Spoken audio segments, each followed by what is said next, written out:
Hello and welcome to Vantage This Week, a show where we recap the highlights of the week gone by. Donald Trump and Xi Jinping have finally met, their first face-to-face meeting in 6 years. The meeting lasted 1 hour and 40 minutes and the whole world was watching. After all, it came amid simmering trade tensions. But did the two sides agree on a deal, or was it just a timeout? We will tell you. Meanwhile, Donald Trump is back to doing what he does best, going wildly off script. At a CEO's conference, he talked about India and Pakistan. He mimicked Prime Minister Modi. What does he want from India? We'll discuss that. In Darfur, there's a forgotten war, but the mass killings have not stopped. The horror can be seen from space. Satellite images show pools of blood. And an Albanian minister is giving birth to 83 babies. But there's a plot twist. She is an AI persona, not a real human. All this and more lined up. Let's get started.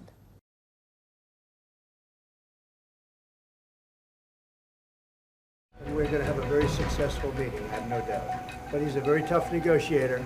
That's not good. We've already agreed to a lot of things. For the two leading economies of the world to have frictions now and then.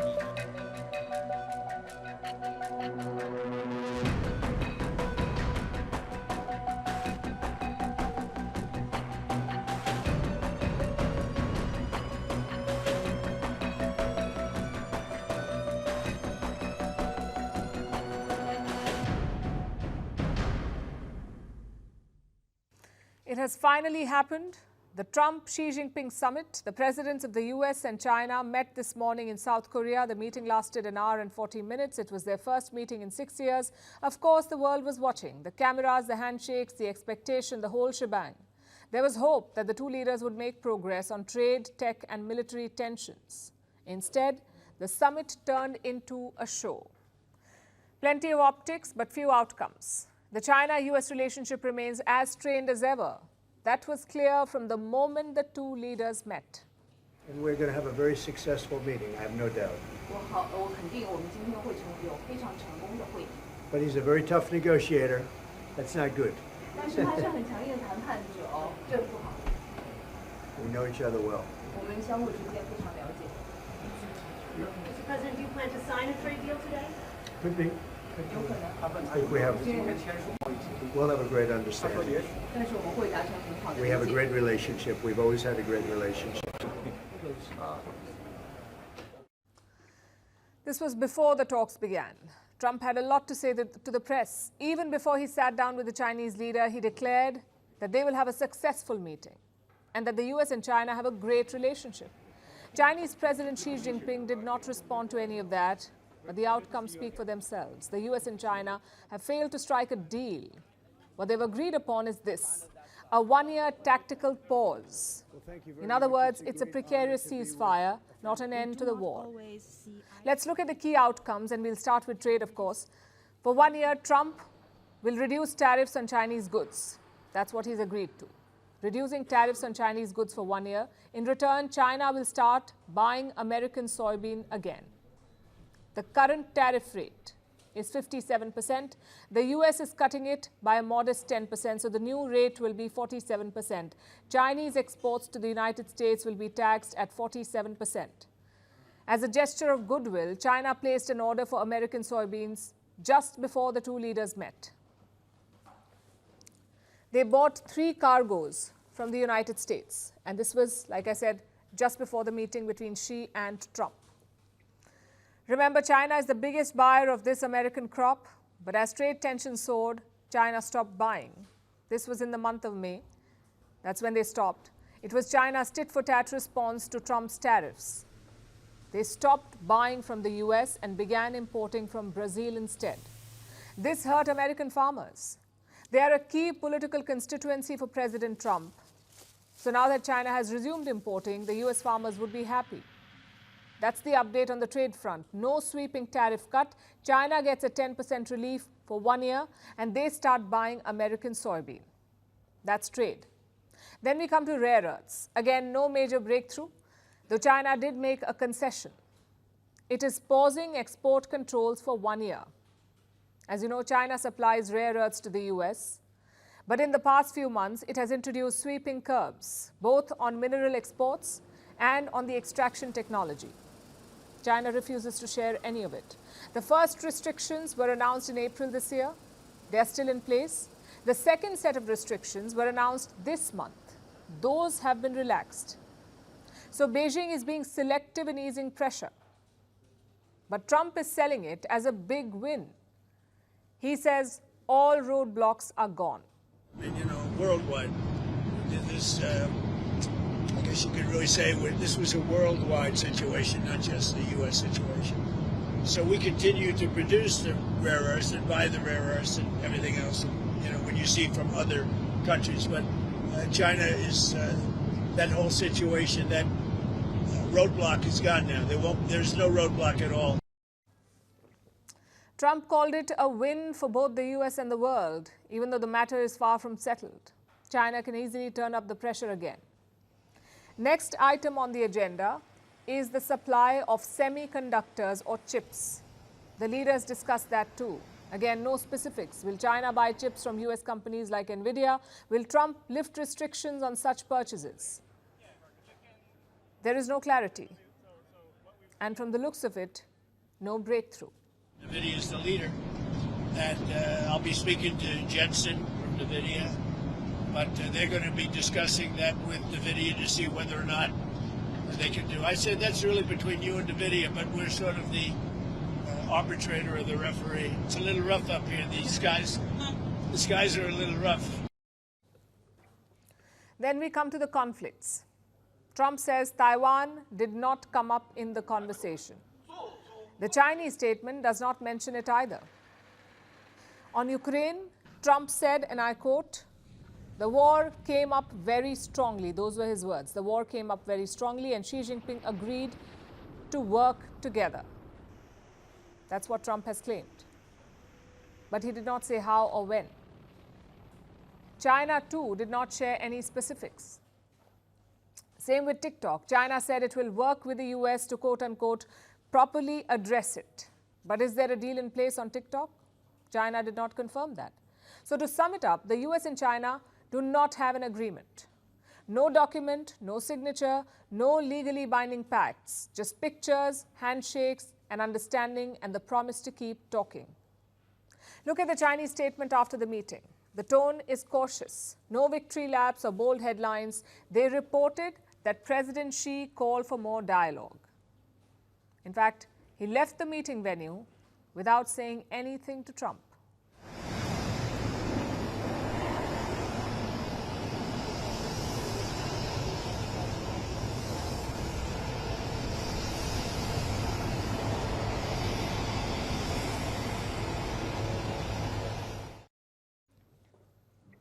Trump's version was very different, though. In his trademark style, he was quick to call it a win. He announced that he will be traveling to China soon and that the Chinese president, Xi Jinping, will pay a return visit. Hello, everybody. Mr. President. I thought it was an amazing meeting.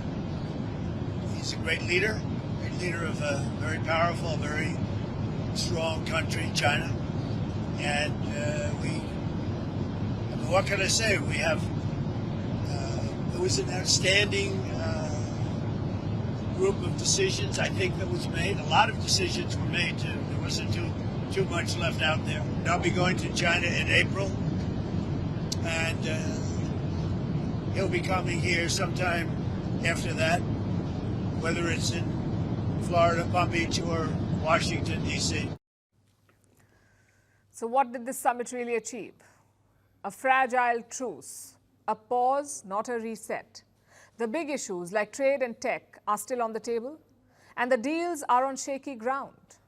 Trump likes to call himself the president of peace, but in South Korea, he's only bought time with China. The peace is far away.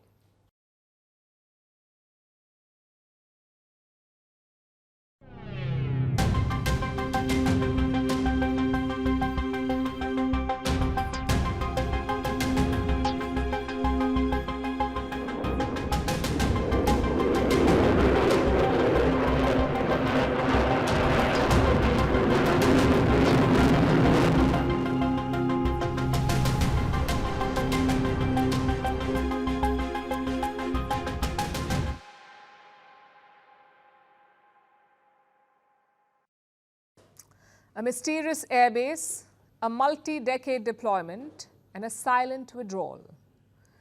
This is not some story from the Cold War. This is the story of India's first overseas airbase. It is located in Central Asia, in the village of Aini in Tajikistan. And why are we talking about it tonight? Because, turns out, India vacated this airbase in 2022. Back then, there was no announcement or press release. India simply packed up and left. But this week, reports of India's withdrawal emerged. And today, the government has confirmed it.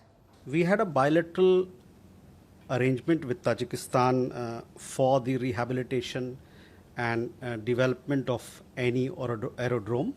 This arrangement was in place for several years. After the conclusion of the agreement that we had with Tajikistan, we have handed over the facility to the Tajik side. This happened in 2022. So what's the story of Aini? How did India get it? What did India do there? And why did India leave? First, let's tell you about the location. Aini is located just west of Dushanbe. It is home to the GMA, or the Gisar Military Aerodrome. At the start of the 21st century, this base was dilapidated. The Tajiks could not maintain or rebuild it. So around the year 2001, the Indian government had a brainwave. What if New Delhi took over this base? The idea found support in India's then Defence Minister George Fernandes. Another key driver of this project was Ajit Doval. That's right, India's current national security advisor. He was a huge advocate for taking over this base in Tajikistan. So in 2002, India and Tajikistan signed a contract in the year 2002, and then the work began. The project was run by the Indian Air Force. The Border Roads Organization, or the BRO, was also roped in. Some 200 Indians began work at the Aini base. They built a 3,200 meter runway, basically long enough for even large aircraft to land. And who funded this? The Ministry of External Affairs. They poured some $100 million into Aini. By the year 2005, the work was complete. India had an operational base in Central Asia, which brings us to the second question. What did India do there? New Delhi never had permanent deployments. We had 2 or 3 military helicopters stationed there. Both those were gifts to Tajikistan. The Indian soldiers simply operated them. The current government also deployed some fighter jets in Aini, specifically the Sukhoi Su-30.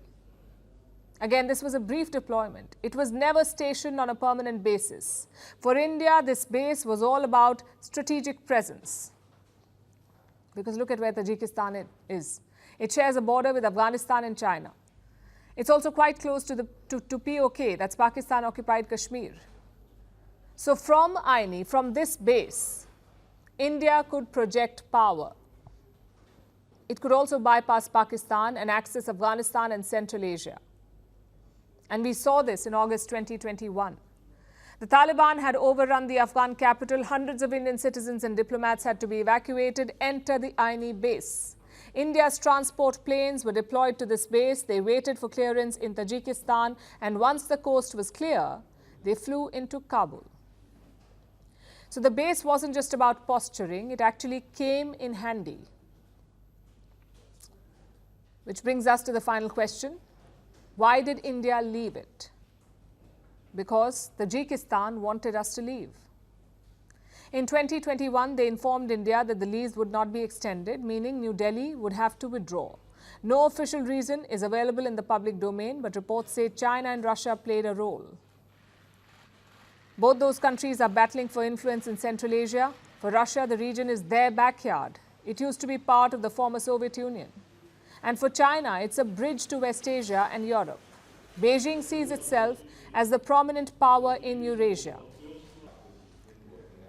Both Russia and China did not like the idea of non-regional troops at Aini, so they pressured Tajikistan to end the lease. The question is, what next? India has ambitious designs in Central Asia. Our hope is to access this region through the Chabahar port, which is a big-ticket project in southern Iran, Chabahar. But as this episode shows, it won't be easy. India will meet resistance in Central Asia. The key is to keep trying, keep offering better deals and better terms. Eventually, opportunities will open up.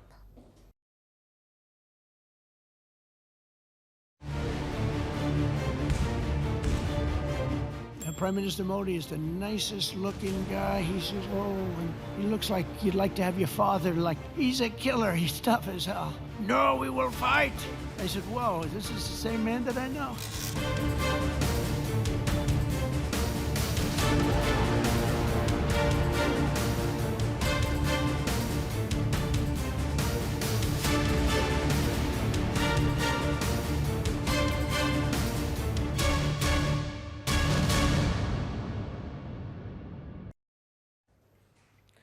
What does Donald Trump want from India?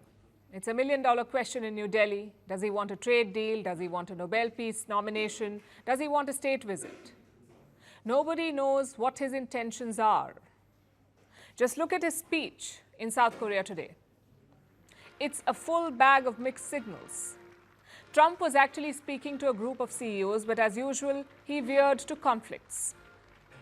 And as usual, he turned to India and Pakistan. I'll play out what he said. Try to spot all the mixed signals there. Great respect and love. As you know, for Prime Minister Modi, we have a great relationship. Likewise, the Prime Minister of Pakistan is a great guy, and the Field Marshal, they have a Field Marshal. You know why he's a Field Marshal? He's a great fighter. He really is. He's a great guy, too. And this is a big thing. These are two nuclear nations, and they're really going at it. And I called Prime Minister Modi. I said, we can't make a trade deal with you. No, we must make a trade deal. I said, no, we can't. You're starting a war with Pakistan. We're not going to do it. And then I called Pakistan. I said, we're not going to do trade with you because you're fighting with India. And, you know, two nuclear nations. And they said, no, you should let us fight. They both said that. You know, they're warring. They're strong people, I'll tell you what. Prime Minister Modi is the nicest looking guy. He says, oh, and he looks like you'd like to have your father, like, he's a killer, he's tough as hell. No, we will fight. I said, whoa, this is the same man that I know. But after a little while, and they're good people, and after literally 2 days, they called up and they said, we understand, and they stopped fighting. How is that? Isn't that amazing? Now, let me quickly recap that. Trump has great love for Prime Minister Modi, but the Prime Minister of Pakistan is also a great guy. Trump says Prime Minister Modi is a strong leader, a killer, as he called him. But he also says Prime Minister Modi agreed to stop fighting Pakistan. Like I said, a bag of mixed signals. And a lot of it is also fabricated. Prime Minister Modi and President Trump did not speak during the India-Pakistan clashes. New Delhi made that very clear. There was no conversation from April to June between these two leaders. The only phone call was from US Vice President J.D. Vance to Prime Minister Narendra Modi. And that did not cover trade. That call did not cover trade. J.D. Vance warned India that Pakistan would escalate, and Prime Minister Modi replied that India was ready. That was the call. So where is Trump getting his information from? Frankly, the source does not matter. After all, Trump has a tenuous relationship with facts. What matters is the intent. Why is Donald Trump doing what he is? What does he want from India? Simply put, obedience. And we're not saying this randomly. Let me explain this with examples. Let's look at the trade war first. Let's look at trade. Trump's reciprocal tariffs were indiscriminate. Ally, partner, rival, it did not matter. Everyone was hit with exorbitantly high rates. Then came the negotiations. And US allies went into flattery overdrive. They made serious concessions to clinch a trade deal with Trump. Japan agreed to buy American rice. Europe agreed to buy $750 billion worth of US energy. Qatar promised investments worth $240 billion, and Vietnam cut US tariffs to zero. All these deals follow the same pattern. You make concessions to Trump, and Trump gives you a deal. Well, India has refused to play that game. Hence the delay in getting an agreement. Another example is the India-Pakistan ceasefire. Trump has repeatedly claimed credit for ending the conflict. Pakistan has sided with his claims. They even nominated Trump for the Nobel Peace Prize. Again, India did not play that game. New Delhi rejected any US role in the truce. Compare this to the ceasefire in Gaza. Both Israel and the Arab countries gave Trump credit. Also look at the Thailand-Cambodia truce. Both sides praised Trump for his mediation. Clearly, he's expecting the same from India. The problem is he's not getting it. Finally, look at the strategic positioning. Trump likes his partners to be with him or against him. There is no gray area. If he wants you to cut Russian oil, you must. If he wants you to de-risk from China, you must. Again, this is not India's position. We follow a policy of multi-alignment. Basically, warm ties with all major powers. Trump simply does not get that. Hence his effort to pressure and arm twist India. The question is, what is the broader goal? Well, there are two possibilities here. One, Trump sees India as a strategic rival in future, like Soviet Union was in the 20th century or China in this 21st century, a growing rival to America's worldview. This would explain his efforts to arm twist India. Of course, this possibility makes a huge assumption that Trump is a deep strategic thinker, that he is not only focused on countering China, he is focusing on the next possible challenge, that's India. So that's one possibility. Or second, he sees India as a renegade partner, sort of like a rebel within the US umbrella. He knows India is a partner, yet he sees India buying Russian oil, he sees India warming up to China, he sees India signing deals with Iran, so maybe he's trying to bring India back on track. Again, there's a problem here. There is no track. India has always explored multiple avenues. India was never part of America's camp. If that is Trump's goal, he better forget it. Indian politicians and people value their strategic autonomy. It's a policy shaped by centuries of colonialism and hardships. You would expect advisors to inform Trump about this, but I don't think golf buddies and sons-in-law are that qualified. Our next story is from Africa. It's about a war the world has almost forgotten. The war in Sudan. It has been raging for more than 2 years, and it has torn the country apart. Two groups are battling for control. On one side is the Sudanese army, on the other is a paramilitary group called the RSF, Rapid Support Forces, RSF. Both of them were once allies, the army and RSF. But now they're at war for control. This week, the RSF took control of a city in the Darfur region. The city is called Al-Fasher. It was the last major city that the army still held in the region. The army says it withdrew to save civilian lives. But reports from the ground tell a darker story. Satellite images show rows of bodies and pools of blood. Aid groups report executions and ethnic killings. And rights groups say Darfur is on the edge of another genocide. Our next report has more.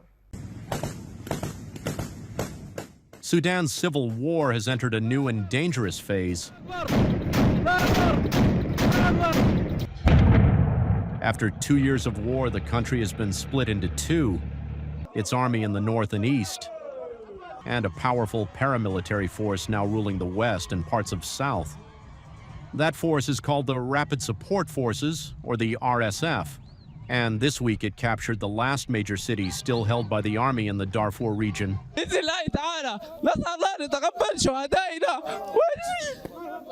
The city is called El Fasher.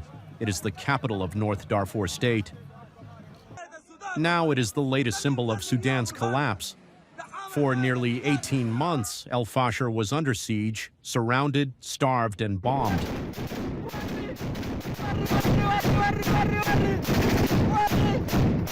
Then the RSF moved in. Its fighters stormed the army's headquarters, declared victory, and posted videos online claiming control. Sudan's army chief, General Abdel Fattah al-Burhan, later confirmed it.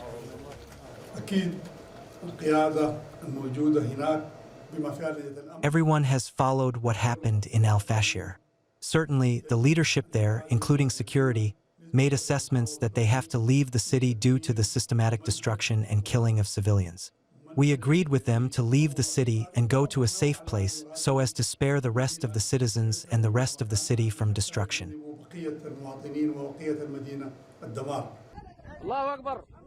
For those still trapped in the city, the aftermath has been brutal. Satellite images show rows of what appear to be human bodies. Aid groups have reported executions, beatings, and ethnic killings. The United Nations says many of the victims were shot as they tried to flee. UN Secretary General Antonio Guterres called it a terrible escalation.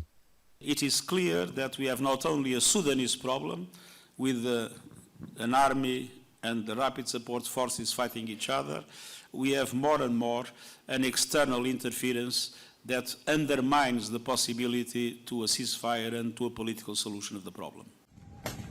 To be clear, this is not a new war. It began in April 2023. That year, Sudan's two main forces, the army and the RSF, turned their guns on each other. Both had once ruled together after a coup. Both wanted full control, and both have now turned Sudan into the world's biggest humanitarian crisis. More than 12 million people have been displaced. Over tens of thousands of people have been killed. Half the country reportedly faces hunger, and in Darfur, famine has already begun. Darfur has seen this kind of horror before. 2 decades ago, Arab militias called the Janjaweed wiped out non-Arab communities there. Those same militias later became the RSF. They are now accused of doing it again. Witnesses who escaped El Fasher say men were separated, beaten, and shot.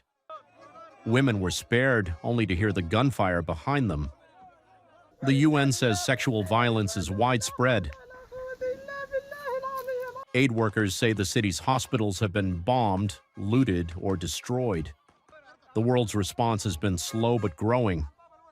Saudi Arabia, Egypt, Qatar, among others, have all reportedly condemned the killings. The UN has called for concrete actions to protect civilians. But the conflict still continues. The RSF denies committing atrocities, but an army-aligned group accuses the RSF of executing 2,000 in El Fasher. Analysts warn the fall of El Fasher could reshape Sudan's war map. It could mark the start of a divided nation ruled by rival forces. Peace talks remain stalled, and famine is spreading fast. For millions caught in between, the war shows no sign of ending.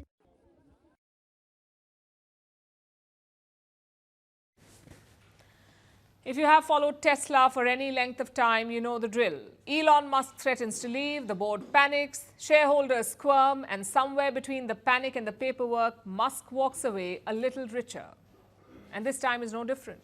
Tesla's board says Elon Musk could leave if they do not approve his new pay package. Do you know how much this pay package is? It's a whopping $1 trillion. $1 trillion to lead Tesla. That's what Musk wants. Will Tesla accept it? Or will Musk walk away if he's not paid $1 trillion? Our next report tells you. Tesla's board just sent shareholders a letter that sounds suspiciously like a hostage note. Only the hostage is Elon Musk's attention span. Chair Robin Denholm's message was clear. Approve this package or risk losing him. Without Musk, Tesla could lose its time, talent, and vision. In corporate speak, that means one thing. We have no idea what happens to this company if Elon gets bored and walks away. And that, apparently, is worth $1 trillion. The proposal is officially called a performance-based compensation plan. It would grant Musk 12 tranches of stock tied to almost impossible targets. A market cap of $8.5 trillion, along with milestones in AI, self-driving tech, and robotics. For context, Tesla is currently valued at around $700 billion. So, this plan assumes Tesla will become more valuable than Apple, Microsoft, Saudi Aramco, and half the global auto industry combined. But Tesla insists this is not about greed. It's about motivation. Musk, they say, needs to be incentivized because apparently owning $200 billion worth of Tesla stock isn't motivational enough. Of course, this isn't Musk's first billion-dollar rodeo. Back in 2018, Tesla handed him a $55 billion pay plan, then the largest in history. Shareholders approved it. Tesla's stock soared. Elon Musk became the world's richest man. But in 2024, a Delaware court threw out that plan, ruling that Tesla's board wasn't exactly independent. The judge said Musk had too much influence. It said the deal was unfair to shareholders. Tesla tried to get shareholders to re-ratify it in 2024, framing it as a matter of fairness. The court, however, disagreed. This time, Tesla isn't even pretending this is about fairness. It's about fear. Denholm's latest letter practically begs shareholders to approve the plan to retain and motivate Musk. She warns that without it, Tesla could lose significant value. To make it more appealing, the 2025 plan adds a new twist: voting power. Unlike the 2018 options, Musk could start voting with shares before they even vest. That's what Musk wants most: influence. But not everyone's clapping. Proxy advisory firms have already told shareholders to vote no. They call the package too large and unduly influenced by Musk. And here's what Denholm's letter doesn't mention: Tesla's real problems. The lineup is aging. Competition from China and Europe is fierce. Regulatory credits, a key profit driver, are vanishing. FSD, that is full self-driving, still isn't fully self-driving. And Musk's side projects, from politics to social media chaos, have turned off institutional investors. I'm not just MAGA. I'm dark, gothic MAGA. Yet Tesla's board isn't offering a plan to fix these. Just a reminder that Musk could walk. So is this real or a trillion-dollar bluff? Here's the uncomfortable truth. Musk has threatened to leave before. He never really has. He flirts with departure the way he flirts with Mars colonization, dramatically and often.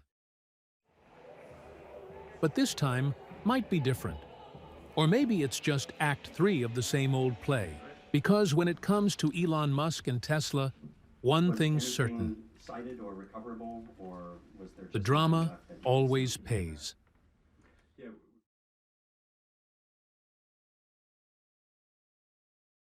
Our next story is special. It's a new chapter in India's aviation ambitions. It's a first in nearly 40 years. India plans to build a commercial passenger aircraft, a made-in-India passenger jet. And who will make it? HAL, Hindustan Aeronautics Limited. They've signed a deal with Russia's United Aircraft Corporation. Together, they will make the SJ-100 commuter jet in India. The deal was signed in Moscow. And if it takes off, it could change how India flies. Let's start with the aircraft itself. It's called the SJ-100. This is a twin-engine jet with one engine on each wing. It's a narrow-body aircraft, which means that there's only one aisle inside with seats on either side, like most domestic planes that you board. It is designed for short-haul flights with a range of over 3,000 kilometers. And it can carry about 100 passengers, which is perfect for regional routes in India. The idea is to connect smaller cities to bigger hubs and to make air travel more accessible. The implications are larger than that, though. This deal marks India's return to passenger plane manufacturing. Like I said, it's the first such attempt in 4 decades. The last one was the Avro HS-748.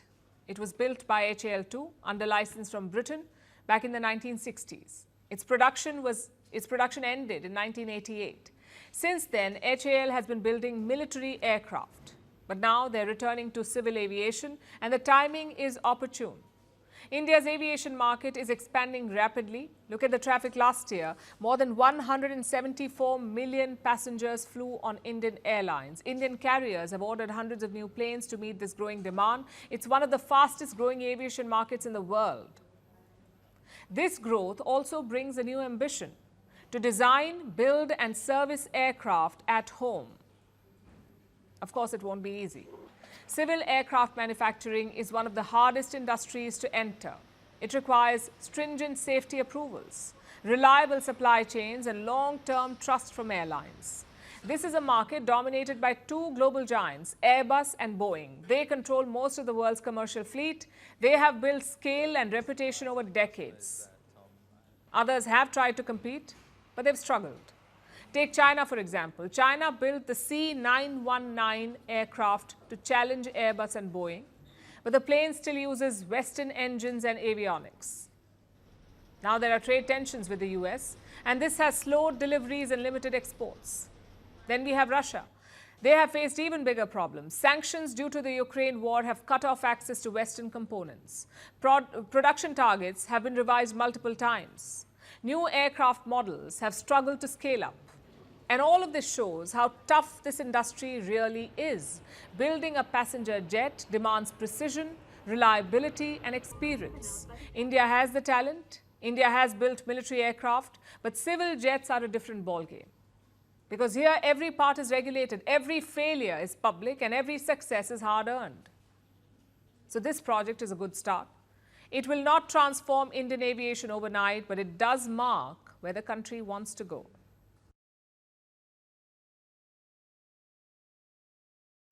Our next story is from Albania. It's a small Balkan nation. They have a minister named Diela. She's currently pregnant, and she's set to deliver 83 babies. 83. Says who? Their prime minister. If that's a little alarming or unbelievable, wait till you hear this. Diela is not human. She is an AI minister, and yes, she is giving birth to 83 so-called children, 83 virtual babies. If you thought 2025 couldn't get any stranger, well, think again, because apparently even female robots can't escape the pressure to do it all. So how did we get here? Our story began in January this year. Albania introduced Diela to the world. She is a text and voice-based chatbot. She is available on Albania's government services portal. Diela was built in collaboration with Microsoft. Her job was simple: help citizens access official documents, answer bureaucratic questions, and streamline government paperwork. Basically, all the stuff that humans hate doing. Then in September, Diela got a promotion. She got the position of Minister of State for Artificial Intelligence. She became the world's first AI cabinet member. What was the logic behind it? Albania kept it simple. You can't bribe an algorithm. You can't threaten it either, unless, of course, you decide to unplug it. But jokes aside, this country has long been plagued by corruption. So Diela was like a ray of hope, a minister immune to human vices. And all of this was fine until this announcement was made that Diela was pregnant. The news was declared by Albania's Prime Minister himself. His name is Edi Rama. He says his AI minister would give birth to 83 virtual assistants. And what would they do? Well, they'll be assigned to each MP of his party, the Socialist Party. Each of these so-called children will act as a digital aide. They will attend parliamentary sessions, they will take notes, and even remind MPs of whom to counterattack in debates. Think of it as ChatGPT meets Parliament. But there's a small problem. Article 100 of Albania's constitution. It clearly states that all ministers must be natural persons. Diela, of course, is not one. She is not human. She does not hold citizenship. So technically, she is a minister by decree. And the reality is murkier. Who do you blame when an AI minister makes a bad call? Do you blame the coder, the politician, or the AI itself? Experts also warn about transparency on how her algorithms work. She may be fighting corruption, but what if there is bias in her own data? What happens then? And while Albania is taking this bold jump, other countries are yet to take this leap of faith. Like I said, DLI is still the world's only AI minister, as others try to bring AI into governance. The US already uses AI for regulatory reviews, even federal contract management. The UK estimates that AI-driven efficiency could save taxpayers £45 billion a year. Sweden and Germany use AI tools for policy-making support, but again, under human supervision. So in short, the world is experimenting, but nobody else has given or bought a seat in the cabinet, or in fact, a metaphorical womb. The image of a pregnant AI minister sounds like a headline from a bad sci-fi movie. Should we be worried? I would say a little bit. Albania's DLR may be symbolic, but symbols have power. They set precedents. What happens when the next generation of AI ministers draft laws? Or when digital ministers start running departments without human sign-off? At what point do we stop being governed by technology and start being governed for it? The argument here is quite simple. We need guardrails before the world goes down this slippery slope. Albania's minister may be the first of her kind, but something tells me she won't be the last. And when that day comes, let's just hope the next cabinet meeting is delayed by an untimely software update.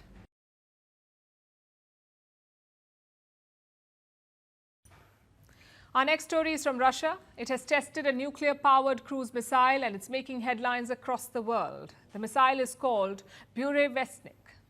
One expert describes it, and I'm quoting, as a tiny flying Chernobyl. Russian President Putin announced the test himself. Moscow says the missile flew over 14,000 kilometers. It remained airborne for 15 hours and it ran on a miniature nuclear reactor. This means this missile has virtually unlimited range and the ability to dodge even the most powerful missile defenses. Now, this test has delivered two objectives for President Putin. He's flexing his military muscle and he's extending an invite for a dialogue. Our next report explains why.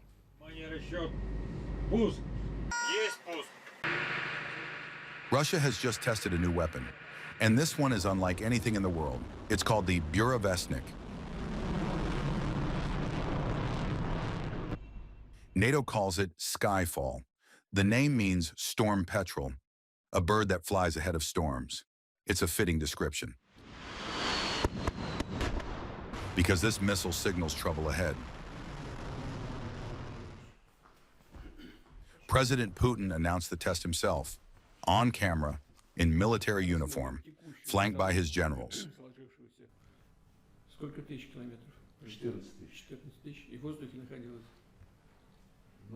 Около 15 часов. И это не предел. Не предел.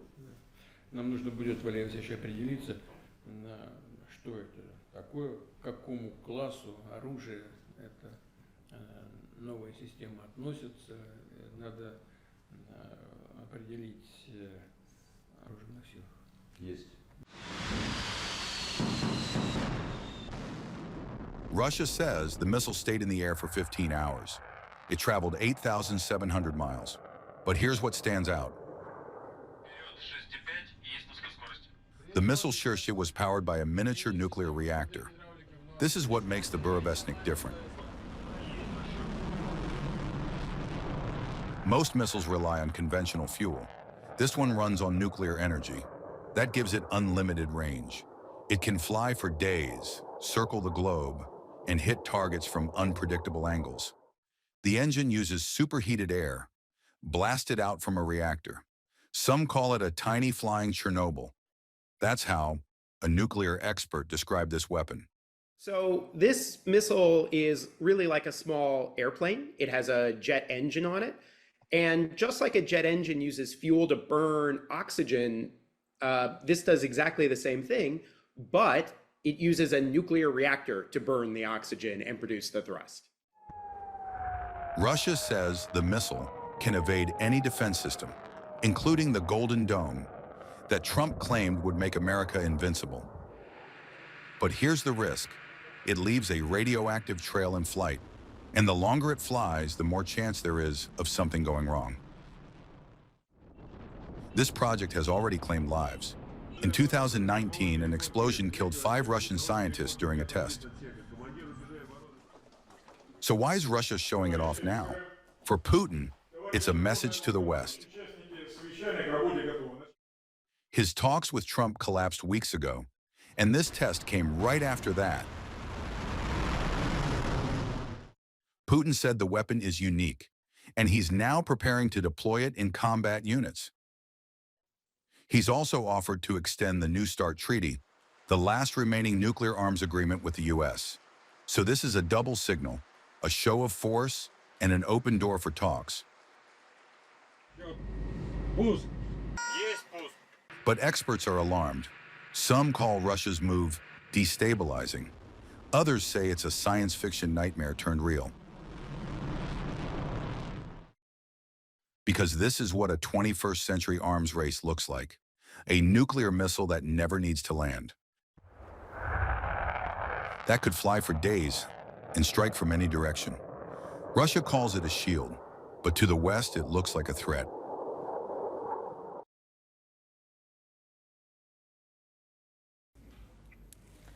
Trump 2.0 has been more chaotic than Trump 1.0.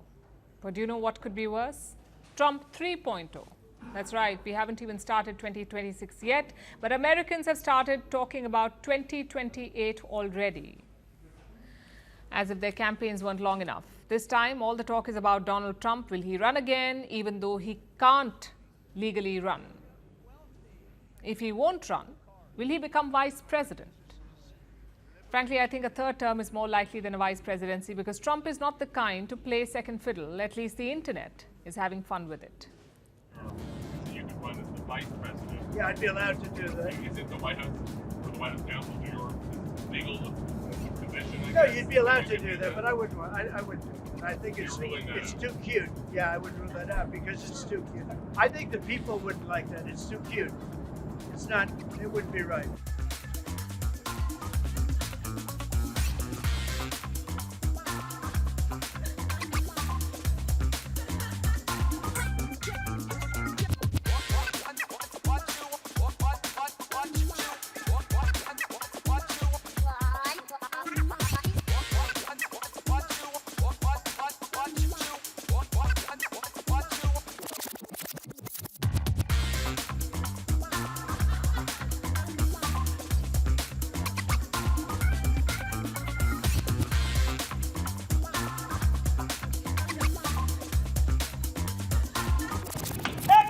Be